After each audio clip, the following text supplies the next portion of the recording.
পাঁচ ওয়াক্ত নামাজ পড়ে গেছে দুনিয়া থেকে, তাদেরকে আল্লাহ তাআলা নিজে প্রশ্ন করবে এবং ফেরেশতাদেরকে, আযাবের ফেরেশতাদেরকে বলবেন যে তোমরা সরে যাও।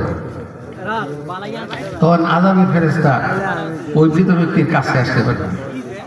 আল্লাহ নিজে যদি একটা জবাব নেয় বা নিজে যদি প্রশ্ন করে, তাহলে মনে করেন আল্লাহ তো কত প্রকার দয়ালু, তাহলে কতটুকু দয়ার দৃষ্টিতে আপনি নিবেন। আপনি মনে করবেন যে ওইখানে আপনি কামিয়াবি, হয়তো পরকালে আপনি শাস্তি নাও দিতে পারেন। আল্লাহ কাকে দুজকে নিবেন, কাকে বেহেশতে নিবেন, এটা একমাত্র আল্লাহই জানে। অনেকে বলতে পারেন যে নামাজ পড়লে কি বেহেশতে চলে যাবো? না, নামাজের পাশাপাশি আরও ফাহেসা অনেক কাজ আছে। ওই কাজগুলো আস্তে আস্তে নামাজের মাধ্যমে যদি আমরা করাই নিতে পারেন এবং মৃত্যুবরণ করেন, তাহলে ইনশাআল্লাহ মৃত্যু আপনার সুখের হবে এবং জান্নাত অবশ্যই পাবেন। তাই আমার জন্য দোয়া করবেন, আপনাদের জন্য দোয়া রইল।